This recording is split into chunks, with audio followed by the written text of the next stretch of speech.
Hello കൂട്ടുകാരെ, എല്ലാവർക്കും എൻ്റെ യൂട്യൂബ് ചാനലിലേക്ക് നല്ലൊരു നമസ്കാരം.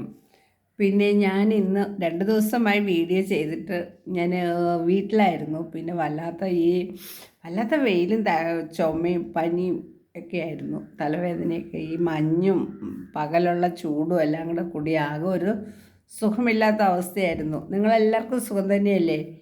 പിന്നെ പിന്നെ ഈ കാലാവസ്ഥ മാറുന്നതിനനുസരിച്ച് നമുക്ക് ഓരോരോ അസുഖങ്ങളിപ്പോൾ കൂടുതലാണല്ലോ. കാരണം നമ്മുടെ ഈ കൊറോണയുടെ ഇഞ്ചക്ഷൻ എടുത്തതിന് ശേഷം പ്രതിരോധ ശക്തി കുറഞ്ഞു എന്ന് വേണം അല്ലേ പറയാനായിട്ട്.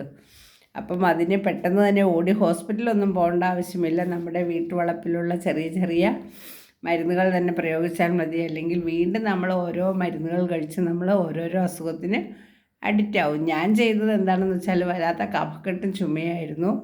അതിന് കുറച്ച് തുളസി ഇലയും ഇഞ്ചിയും കുരുമുളകും കൂടെ ചതച്ചിട്ടിട്ട് നന്നായിട്ട് വെട്ടി തിളച്ച് വരുമ്പോൾ ഒരു നുള്ള് ചായപ്പൊടിയും കൂടി ഇട്ട് തിളപ്പിച്ച് ആ വെള്ളം നല്ല ചെറു ചൂടെ പഞ്ചസാര ഇടാതെ ആ എരിവുള്ള വെള്ളം കുടിക്കുമ്പോൾ തന്നെ നമ്മുടെ തൊണ്ടയിലുള്ള ആ കഫക്കെട്ട് നന്നായിട്ട് കുറഞ്ഞ് കിട്ടും.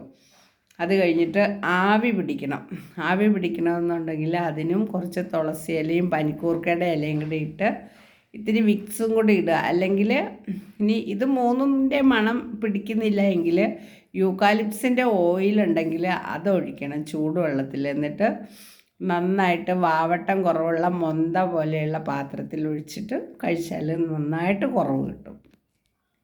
അപ്പോൾ അറിവിൻ്റെ കൂടാരം എന്ന എൻ്റെ യൂട്യൂബ് ചാനലിൽ ഇപ്പോൾ ആളുകളൊക്കെ കുറച്ചാണ് കാണുന്നത്. കാരണം ഞാൻ നല്ല നല്ല കാര്യങ്ങളൊന്നും ഇപ്പോൾ ഇടാത്തത് കൊണ്ടായിരിക്കും അല്ലേ.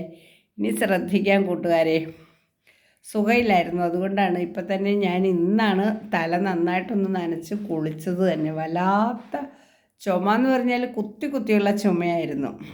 പിന്നെ അത്യാവശ്യം ഏലാദിയൊക്കെ കഴിച്ച് അങ്ങനെ അഡ്ജസ്റ്റ് ചെയ്ത് പോകുന്നു.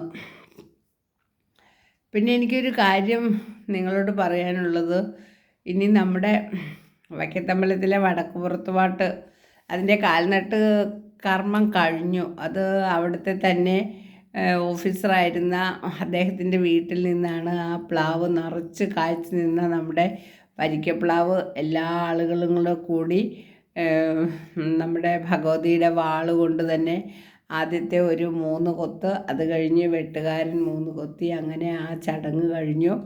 ഒരുപാട് ആളുകൾ പങ്കെടുത്തു. അതുപോലെ തന്നെ മയിൽപ്പീലി കാവടി ഉണ്ടായിരുന്നു. അപ്പോൾ വടക്കുപുറത്തുപാട്ടിൻ്റെ ഭാഗമായിട്ട് സമൂഹ താലപ്പൊലികളുണ്ടാവും.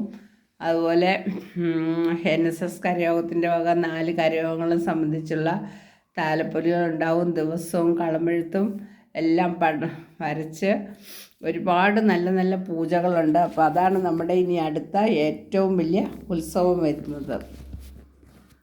അപ്പോൾ ഈ ഉത്സവങ്ങളെല്ലാം വരുമ്പോഴും നമ്മൾ പങ്കെടുക്കണം. എത്ര പറ്റില്ല എന്ന് നമുക്ക് തോന്നിയാലും നമ്മൾ പോയി പങ്കെടുക്കണം. കാരണം നമുക്ക് ഇത്രയും വലിയ സംഭവങ്ങളൊന്നും ചെയ്യാനായിട്ട് നമുക്ക് വീട്ടിലോ അല്ലെങ്കിൽ നമ്മളെ കൊണ്ട് അമ്പലങ്ങളിൽ നടത്താനും സാധിക്കില്ല. അപ്പോൾ ഈ അവസരങ്ങളിൽ നമുക്ക് കിട്ടുന്ന ഈ അവസരം നമ്മൾ ശരിക്കും വിനിയോഗിക്കണം. നമ്മൾ നമ്മുടെ മക്കൾക്ക് വേണ്ടിയും കുടുംബത്തിന് വേണ്ടിയും പറ്റാവുന്ന രീതിയിലുള്ള വഴിപാടുകളെല്ലാം കഴിച്ച് അതിൽ സംബന്ധിക്കുക എന്നുള്ളതാണ് ഏറ്റവും പ്രാധാന്യം. അതുപോലെ തന്നെ നമ്മളറിയുന്ന കൂട്ടുകാരോട് അത് ഷെയർ ചെയ്യണം.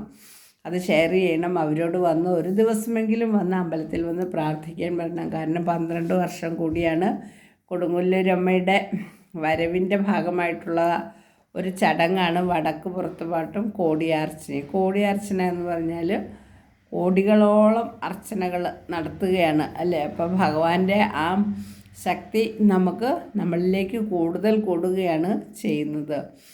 അപ്പം അതൊക്കെയാണ് എനിക്ക് പറയാനുള്ളത്. വേറെ പിന്നെ കുംഭാഷ്ടമി കഴിഞ്ഞു. കുംഭാഷ്ടമി കഴിഞ്ഞാൽ സാധാരണ മഴ പെയ്യാറാണ് പതിവ്. ഇനി അടുത്തത് നമ്മുടെ ശിവരാത്രിയാണ് വരുന്നത്. ആലുവ ശിവരാത്രി, പാഴൂർ ശിവരാത്രി, അങ്ങനെ ശിവക്ഷേത്രങ്ങളിലെല്ലാം വളരെ പ്രാധാന്യമുള്ള ശിവരാത്രി വരുന്നുണ്ട്. അപ്പോൾ അച്ഛൻ അമ്മയൊക്കെ മരിച്ചിട്ടുള്ള ആളുകൾ പോയി ബലിതർപ്പണം ചെയ്യണം. അതുപോലെ തന്നെ ഹസ്ബൻഡ്, ആങ്ങളമാർ, അവർക്കെല്ലാവർക്കും കൂടിയുള്ള ബലി സമർപ്പണം ചെയ്യണം.